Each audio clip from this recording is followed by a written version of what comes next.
Texas planea construir un campamento militar en la frontera. Donald Trump promete deportación masiva si llega a la Casa Blanca. Caen a la mitad cruces en frontera entre México y los Estados Unidos. Muere locutora de ascendencia mexicana en tiroteo de Kansas. Encuentran a 156 migrantes ocultos en vehículos de carga en Veracruz. Egipto construye muro fronterizo con la Franja de Gaza para contener una posible avalancha de palestinos que huyan de los bombardeos israelíes. Yo soy Emerson Segura y esto es TV Migrante Informa.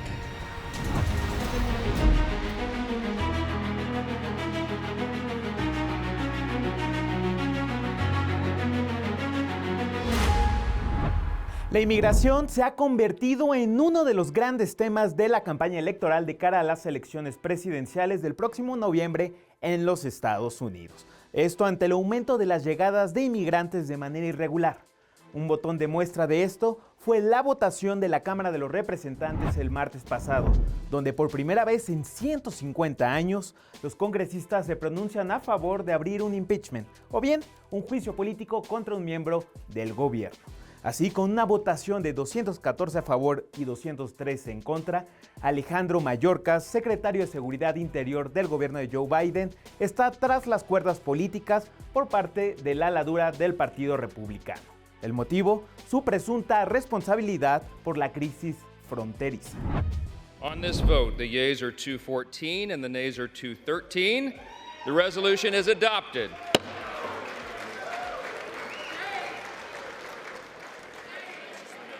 Pursuant to Section 2A of House Resolution 996, House Resolution 995 is hereby adopted. Por su parte, Mayorkas niega haber cometido alguna infracción y argumenta, por el contrario, que los problemas en la frontera sur, donde en 2023 se batieron los récords de cruces irregulares desde México a los Estados Unidos, pues se deben a un sistema migratorio heredado y plagado de problemas. We are working with other countries throughout Latin America, including Panama, to address the movement of people throughout the hemisphere. We continue to develop lawful pathways, deliver consequences for those who do not use them, address root causes, and attack the ruthless smuggling organizations that prey. Ahora es turno del Senado para analizar este caso. Los cargos serán analizados por 100 integrantes del Senado el próximo 26 de febrero. Actualmente el Partido Demócrata cuenta con una mayoría, lo cual pues haría difícil que prospere este juicio político. Pero esto no para aquí. El expresidente Donald Trump, y quien camina hacia la candidatura republicana, ha insistido en que de llegar a la Casa Blanca movilizaría agentes de ICE, junto con el FBI, la DEA, la Guardia Nacional e incluso agentes estatales para llevar a cabo deportaciones masivas de inmigrantes indocumentados. Así lo reveló la agencia Axios, según fuentes cercanas al equipo del exmandatario. And he can shut it down. All he has to do is say, close the border, we got to get our country straightened out. And he doesn't. He wants to have some phony legislation passed, which actually makes it worse. But with your vote, we're going to save our economy and we're going to bring our country back from hell. Por su parte, el presidente López Obrador criticó este proceso de juicio político en contra de Alejandro Mayorkas en la Cámara de Representantes. Vamos a ver lo que dijo el mandatario. Hay que entender que estamos en campaña o en temporada de campaña en Estados Unidos, en México, y entonces se exageran las cosas. Ayer, de manera injusta, pero por cuestiones politiqueras, se está queriendo desaforar, enjuiciar a Mallorca. Lo desaforaron o sí, aprobaron el juicio político en la Cámara de Representantes, pero falta todavía el Senado. Pero eso es propaganda, porque pues él no tiene la culpa. Y para profundizar sobre este tema, me da mucho gusto enlazarme con el doctor Adolfo Laborde, académico del CIDE. Bienvenido, doctor, a TE Migrante Informa. ¿Qué tal? Muchas gracias por la invitación. Estoy a sus órdenes. Doctor, pues me gustaría iniciar esta conversación preguntándole cómo entender el juicio político Alejandro Mayorkas en clave binacional, es decir, cuando la migración aparece como eje de la disputa electoral en los Estados Unidos. Sí, efectivamente, a todas luces esto es una situación de capitalización política. Sabemos muy bien que México es parte de la política interna en Estados Unidos. Hay una infinidad de temas que se desprenden del fenómeno migratorio, pues la saturación de la frontera norte de México, el cruce de muchos compatriotas, la cobertura mediática que se le ha dado en las diferentes cadenas. Si tú haces una revisión de las cadenas de los Estados Unidos, prácticamente todas cubren el tema, unas de una manera más objetiva, otras no, y ahí desemboca pues muchos juicios de valor, se desinforma, pero lo cierto es que las imágenes hablan por sí mismas y el sufrimiento de la gente, las detenciones, pues ha hecho que pues dentro de la estrategia política de los republicanos se esté fraguando esta destitución, este juicio político. Como tú lo dices, empate casi técnico, un voto, 2 votos, la diferencia, pasa al Senado donde los demócratas tienen mayoría. Pero el objetivo es contaminar el debate público, empoderar a los que tienen una posición nativista, negativa contra el fenómeno migratorio, y de alguna manera pues les va a acarrear cierto tipo de simpatías por la gente que naturalmente ve a la migración. Y doctor, por ejemplo, veíamos que la migración es una suerte de piñata electoral, ¿no? Ahora no solo por un sector del Partido Republicano o bien el trumpismo, sino también ahora por el Partido Demócrata o incluso el gobierno de Joe Biden, ¿no? ¿No es así? Sí, es una letra de cambio, lo has dicho muy bien. Los demócratas están retomando una postura que va en contra de la tradición de algunos de ellos, hay otros muy críticos, pero se están alineando al debate público. El debate público es ese.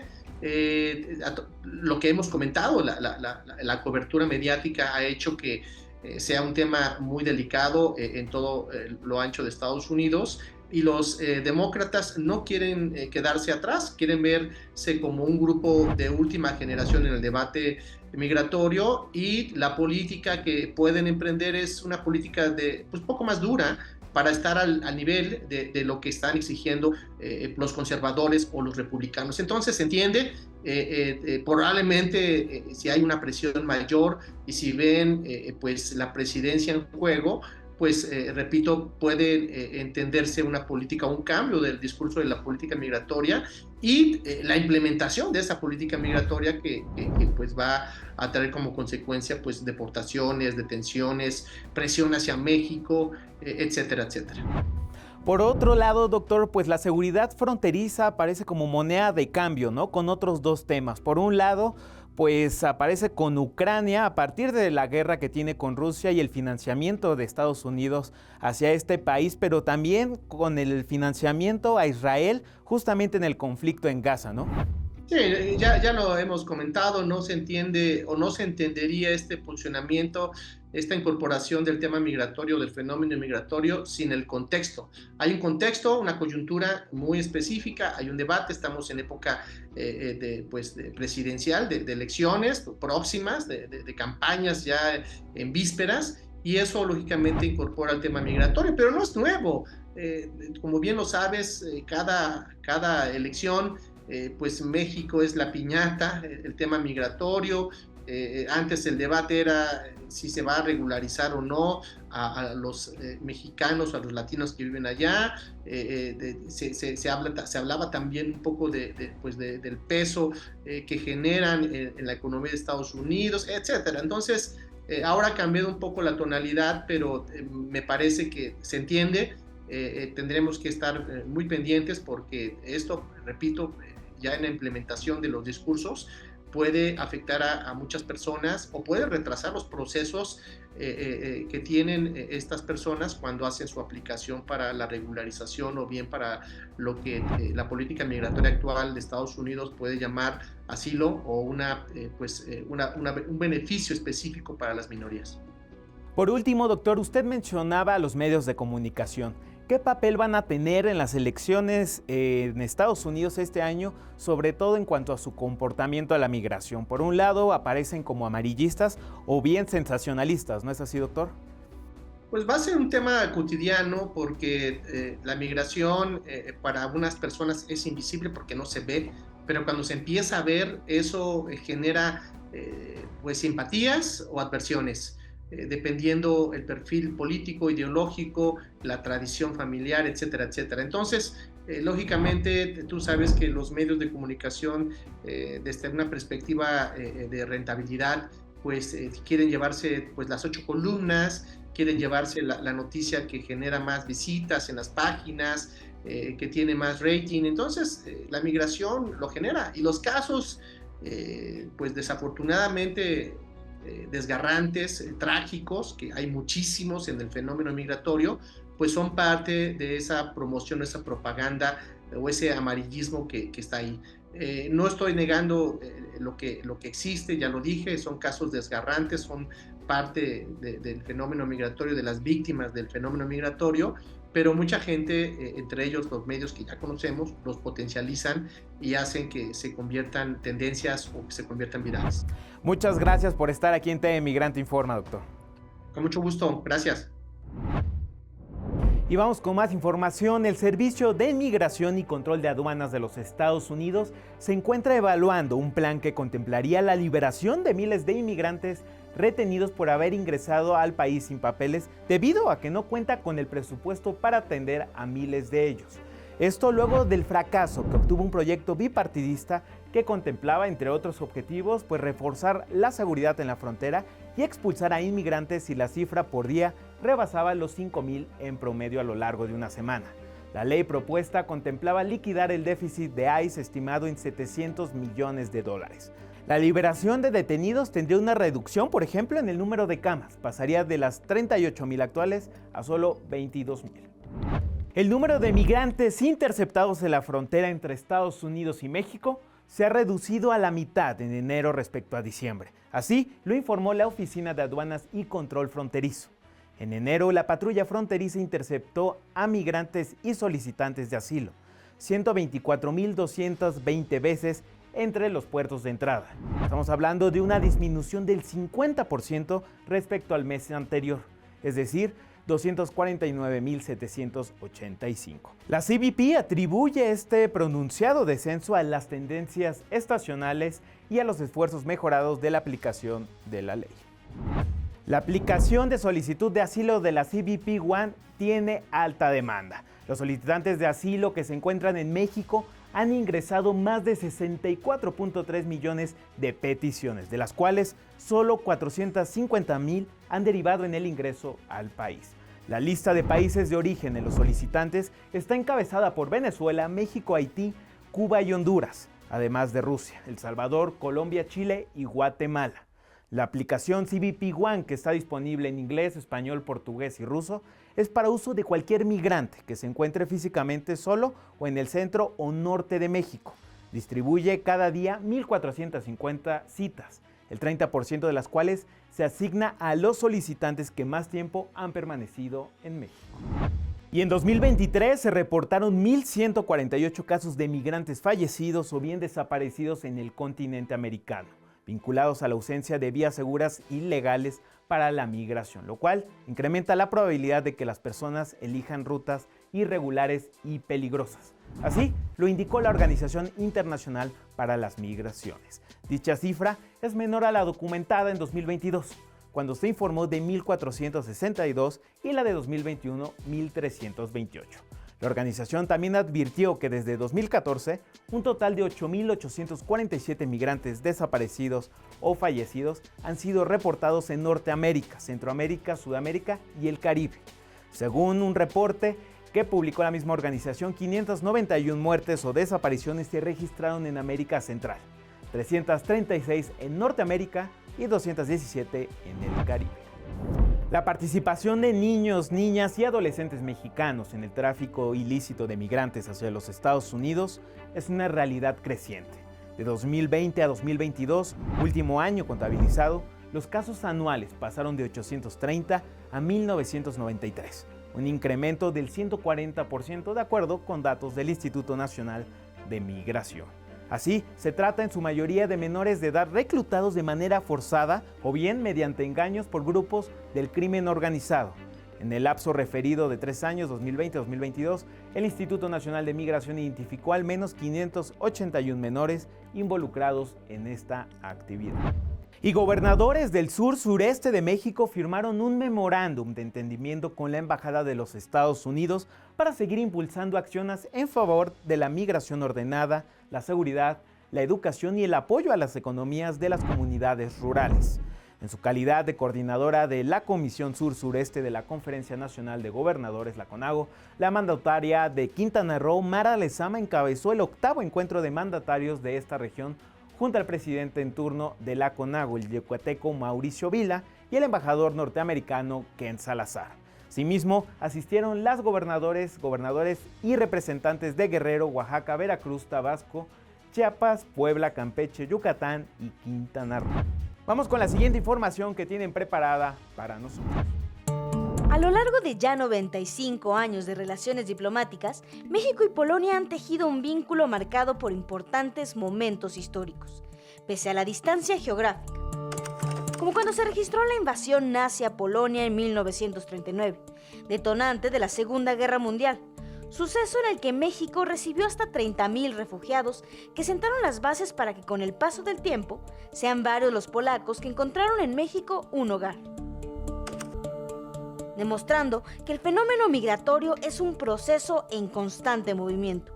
Se han reforzado los lazos de amistad, dando paso a iniciativas como el Programa Ejecutivo de Cooperación 2023-2026, en materia cultural y educativa, beneficiando a jóvenes de México que han tenido la oportunidad de trasladarse a alguna universidad polaca para reforzar su formación profesional, como es el caso de Alondra, estudiante mexiquense de Relaciones Internacionales de la Universidad Nacional Autónoma de México, que se trasladó a dicho país como parte de los planes de intercambio de la UNAM. Me logré venir, había puesto también Países Bajos. Como se vino la pandemia, Países Bajos cerró fronteras y ni siquiera me consideraron para enviarme ahí. Al terminar el intercambio, retornó a México, decidida a volver a Polonia, ahorrando durante un año mientras realizaba las diligencias necesarias para migrar de manera ordenada. La verdad sí me asesoré para poder legalizarme aquí, ¿no? Porque es muy importante venirte, pero con los papeles, porque pues sí es algo riesgoso venir sin tener un plan, digámoslo. Comenzando una aventura de adaptación por cuenta propia a una cultura ajena, matriculándose en la Universidad de Varsovia para estudiar una segunda licenciatura, a la par que encontró un trabajo en una empresa de logística que brinda servicios a clientes en Estados Unidos. Es así como poco a poco ha ido adaptándose a otra cultura, mientras termina sus estudios en Polonia y decide qué hacer. Sí me gustaría tal vez como vivir en algún país más cálido, pero por otra parte tampoco cierra la puerta a regresar a México. Con información de Illich Paz, TV Migrante Informa. El Mediterráneo es una de las principales rutas para los migrantes, pero también un epicentro de la crisis actual. En un homenaje para dar voz a quienes murieron ahogados en el Mediterráneo huyendo de la guerra o el hambre, violines fabricados con la madera de barcos migrantes que llegaron a la isla de Lampedusa resuenan en el Teatro de la Scala de Milán. Vamos a verlo.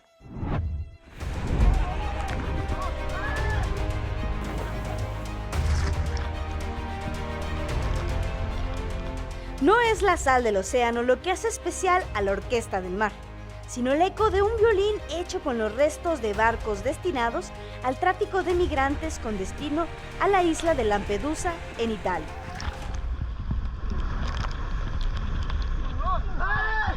La Orquesta del Mar forma parte del proyecto Metamorfosis, iniciativa del presidente de la Fundación de la Casa del Espíritu y las Artes, Arnoldo Mosca Mondadori. Con ella se busca transformar la madera de las embarcaciones de migrantes en instrumentos de alta calidad. Durante su presentación en el Teatro de la Scala de Milán, recibió el clamor y la ovación del público, interpretando obras de grandes compositores como Bach y Vivaldi.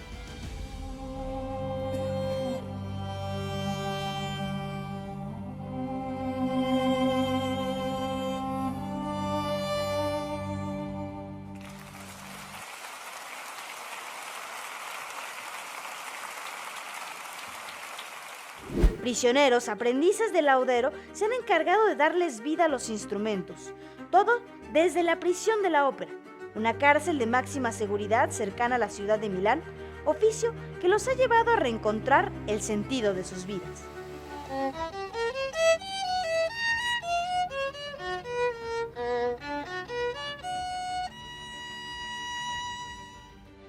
Detrás de la prisión se resguardan los botes de aquellos migrantes que huyeron de la guerra y el hambre. Durante 2023 se registraron 2.498 muertes y desaparecidos en las aguas del Mediterráneo, las cuales son consideradas como la ruta migratoria más mortífera del mundo. Talentos como Sting, bajista y voz de la histórica banda The Police, se han sumado a visibilizar el abandono de los gobiernos hacia los migrantes indocumentados, tocando los instrumentos hechos por los prisioneros artesanos. Los sueños de estos migrantes ausentes encallaron a las puertas de Europa, pero su viaje aún trasciende fronteras. Su travesía jamás será olvidada, pues la migración es una historia que todavía no conoce final. TV Migrante informa.